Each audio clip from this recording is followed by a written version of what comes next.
Mancu, carcu mere, și Gugu Mancu, carcu mere, și cu frumoasă muiere, și cu frumoasă muiere. Și mă dusei să-mi cumpăr mere, și mă dusei să-mi cumpăr mere, și cu ochii la muiere, și cu ochii la muiere. Și Gugulanui om cu minte, și Gugulanui om cu minte, el spune mai înainte, el spune mai înainte. Și eu vând mere, eu vind pere, dar nu vind a mea muiere, dar nu vind a mea muiere. Chioda, asta e ciufa mea. Numele meu normal e Teodor. Da, dar într-o vorbă mai știu eu cu fratele mei, că au fost mai mari, am avut o soră, un frate, sora mai mare cu 13 ani ca mine și fratele cu 10 ani. Și acum cine știe dintr-o vorbă de-a lor, cumva dând simpatie sau cu vrut să zică, și am rămas cu numele ăsta. Și atunci așa am rămas. Dacă întreabă cineva că unde este Teodore, nu știu care, Teodore, de că sunt mai mulți. Și atunci ăla nu știe să-l informeze, că eu sunt cunoscut mai mult sub numele ăsta. Și cunoștințele în satele vecine. Și atunci dacă întreabă unde este Teoda, zice, pe dealul Gogului la numărul 102. Dar ei spune dealul Gogului, că băștinașul, așa zicând, dealul ăsta, a fost, i-a zis Gogu. Ăsta a fost străbunicul nostru. Ăsta a stat acolo unde este Iuri Rugabor. El a venit, așa se zice, după informațiile mele, că ar fi venite de la Lelești, de lângă Beiuș. De acolo sunt, că numele de familie e Lascu. Și de acolo au venit, deci au stabilit aici. Și atunci Gogu a avut pe Solomone, pe Ianoș și pe Mihai. Nu știu să fie avute fete. Ianoș a fost tata lui străbunicul meu, Ianoșul Gogului. Asta a fost pe timpul Austro-Ungariei, era Austro-Ungaria. Și atunci Gogu a avut aici 3 copii. Mihaiul Gogului a fost Mihai, bila lui Mihai. A fost străbunicul lui Nicolae și al lui Iuri, Mihaiul Gogului. Noi suntem rudeni, apropiați, dar majoritatea suntem rude. Și atunci, așa, Ianoș, Mihai și Solomone. Solomone a fost Solomone Gogului. Ăsta a rămas tot pe locul lui Gogu, Solomone. Tot acolo pe locul ăla. Iar Mihai a fost dincolo unde Nicolae, frate său. No, el a fost acolo stabilit, peste drum. Și Ianoș a fost stabilit unde este Ghita. Ăștia sunt toți nepoții Gogului. Și noi, și ei, și că tata lui Aronea a fost frate cu tata meu. Neamuri aproape, sigur, văr primar cu taică-său. Tata meu și cu bunicul lui Ghita au fost frați. No. Și ei au fost acolo, ei au fost 4 copii și o soră. Tata lui Ghita. Și de aici au venit, de-aia îi spune Dealul Gogului, pentru că el a fost primul localnic aici. Așa. Pe vremea aia, pe aici, pe unde e drumul, acum merei cu capul plecat în jos ca să nu dai ca o cărare, ca să nu dai cu capul în crengi de acolo. Și vacile mereau una de pe alta, pe cărare acolo. Era pădure. Și departe și de la Ghița, de la Vasiloi în sus, au fost păduri, tot. Până în vale, acolo, la capăt, la grădina mea. Până în valea aia acolo și până sus, și până în Mihileu. Numai păduri și cu copaci de-aia mari, mari, mari, câte de 80-100 de milimetri. Și era mereu, copiii mereu cu porcii. Atunci școală nu era, zicea că era școală în Furosic, în satul vecin. Și unde? Nici biserică nu a fost. Mergeau oamenii de aici la biserică în Incești și peste vale merea direct așa peste pământuri și așa acolo la Incești și acolo era o cale și îi spunea mereu o cale normală și îi spunea oamenii așa îi spunea calea bisericii. Și acum și ăștia mai bătrâni știu și acum India, acolo la calea bisericii. Și mereu până în Incești și vine înapoi.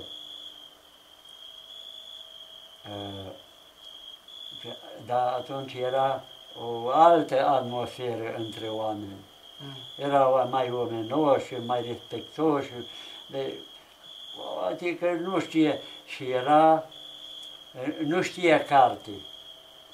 Dar cum făcea? Făcea crestături pe o bâtă.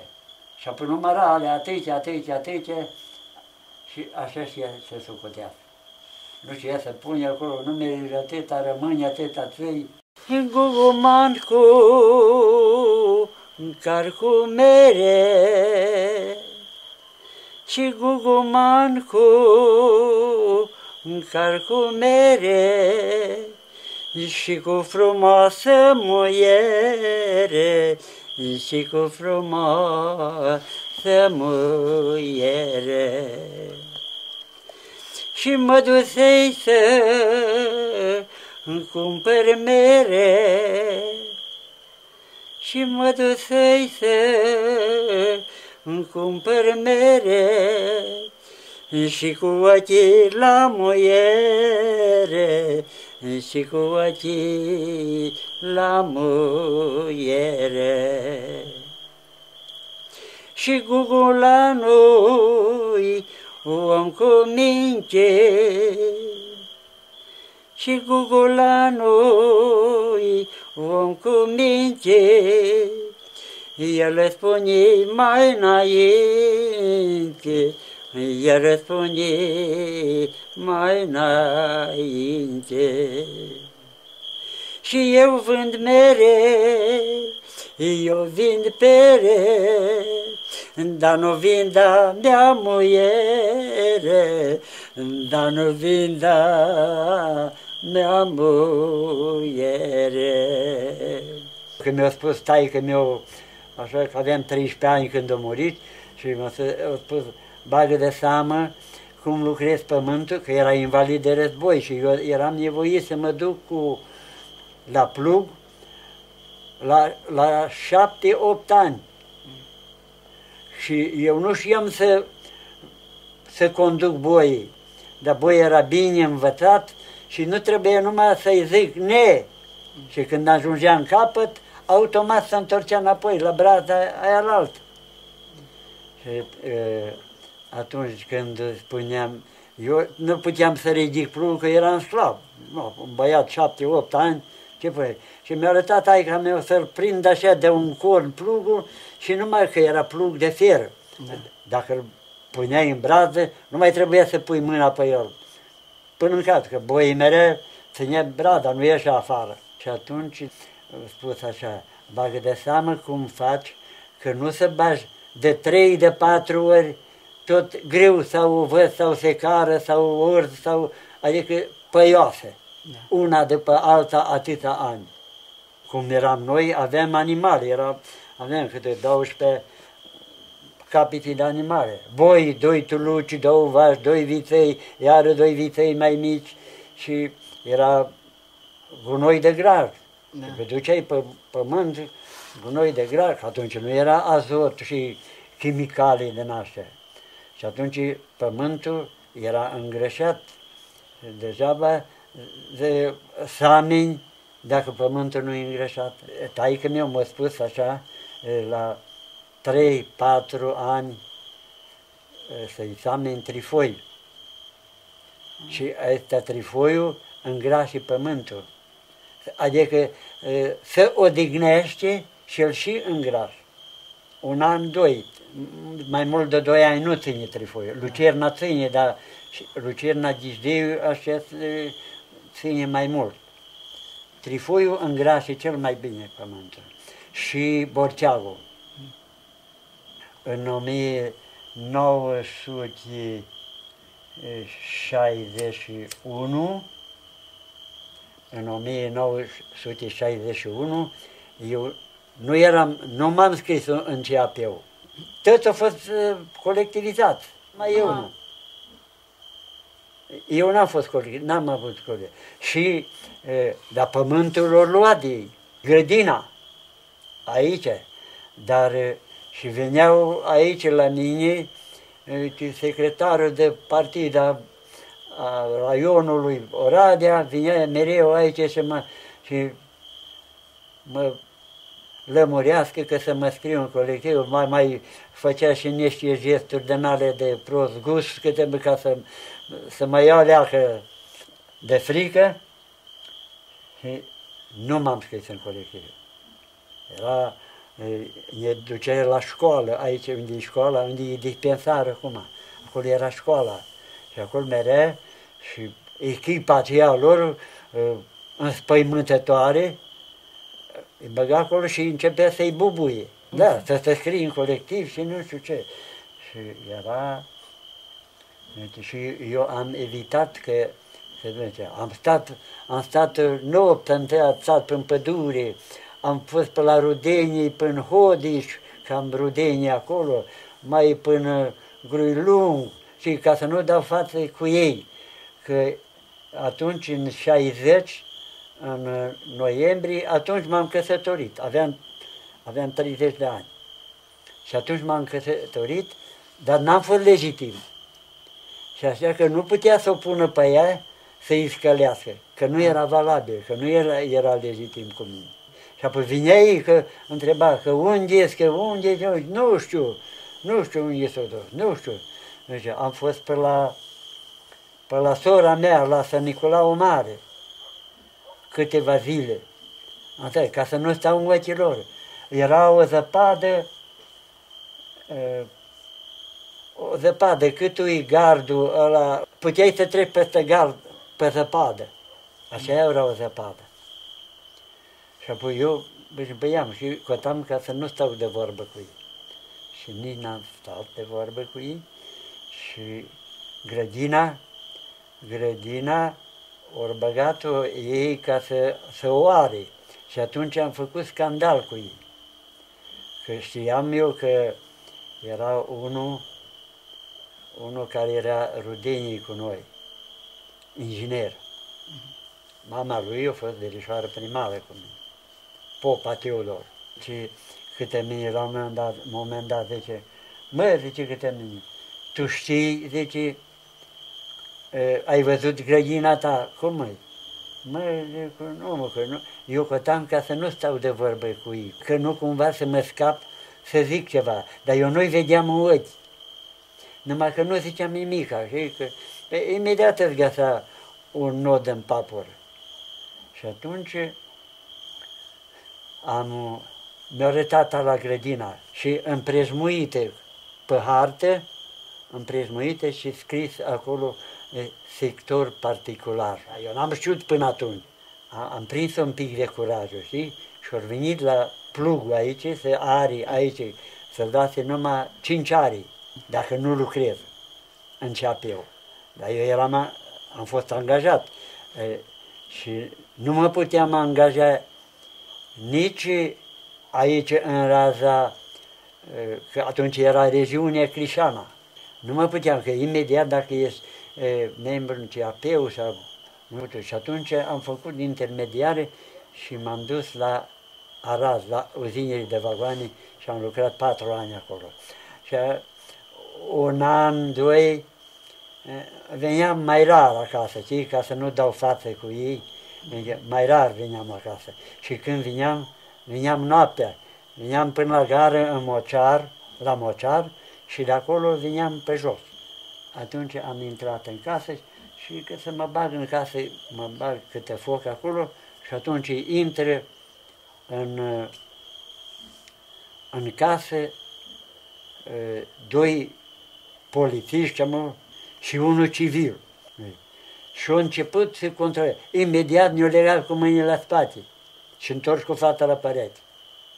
Și atunci ei au început de controlat. Și în solnița cu sare. Nu au spus ei că ce. Nu. Dar noi nu aveam voie să ne întoarcem de la perete. Și atunci, până pod, până porumb, până grâu, până toate de controlat.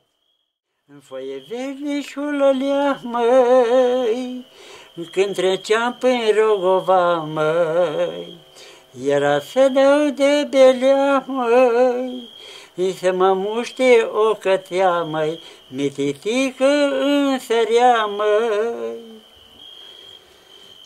Și bătuit cu mâna într-o poartă, ieși afară o fată, nu știu-i că măritată, bătuar focul s-o bată.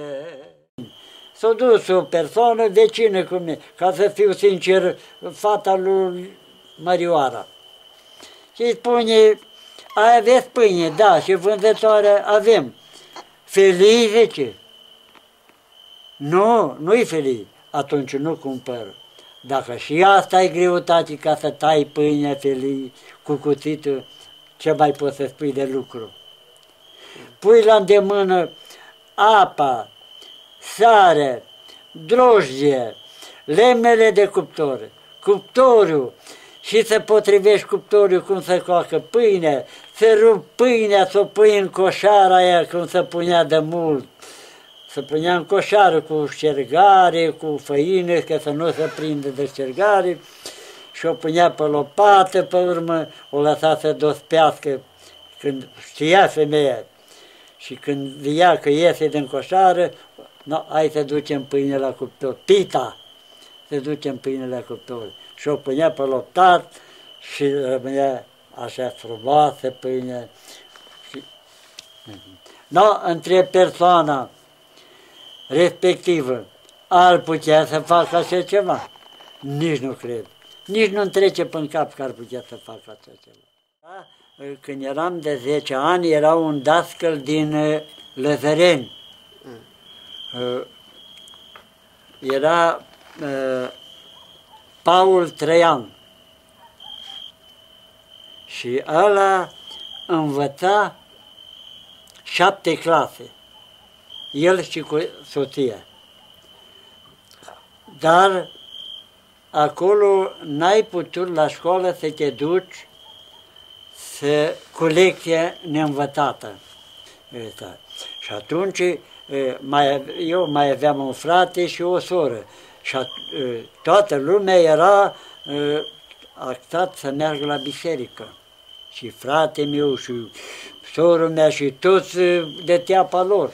Asta când erau eu, dacă am avut 4 ani.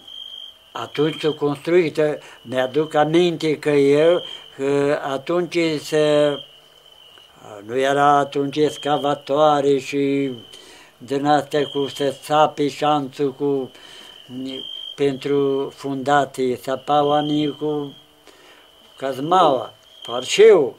Și atunci mi-aduc aminte că era vecinul din sus de Zarica, era bărbat, avea copii, deodată cu mine un băiat, pe Dole. Și noi mergeam și o săpat groapa ca să stingă varul, var bulgări. Au adus, nu știu de unde au adus var bulgări și o săpat groapă să stingă var, să toarne apă peste el și să stingă var acolo. Și noi mergeam, și eu și alții copii, mergeam și aruncam acolo cu bulgării de pământ, în var acolo. Și sărea varul pe pereți acolo și vinea tatăl său și fugea de pe noi, acolo că era pășune atunci, nu era îngrădit. Fugea de pe noi că de ce am aruncat acolo cu pământ, în var. Oamenii nu era prea umblat în lume, așa prea mult, până la oraș, până nu știu, și știa numai, majoritatea știa așa ce zicea popa. Era o credincioșie mai apropiată de Dumnezeu. Bineînțeles, acum că, cum se zice, că nu trebuie să faci ce face popa, ci ce spune popa. Spunea vorbe bune și oamenii le lua de bine lucrurile. Dar și nici nu se întâmpla atâtea răutăți cât se întâmplă acum. Acum nu poți să te bazezi în nimeni. E mare lucru să ai încredere într-un om. Este o vorbă că omul când are de toate, omenia o dă la parte. Și atunci, când odată la parte are bani și are de toate, omenia o dă la parte. Uite și când i-a fost rău, uite și de Dumnezeu. Și atunci e gata, când o uita de Dumnezeu e gata. Poți face rău văzând cu ochi. Mii copiii mei nu spune tu și mă, nici nepote, nici copii ei, nu spune tu și mă, îmi spune să rămâna. Și copilul, și nora, și fata, și jinele, și nepotă îmi spune să rămâna.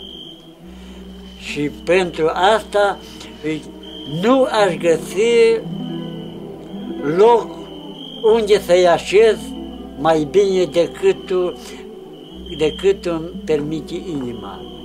Pentru că văd că mă simpatizează, dar și eu pe ei. Și nu s-ar putea întâmpla să-mi ceară ceva, să aibă o dolianță și să știe că eu am și să nu le dau. Pentru nimic în lume.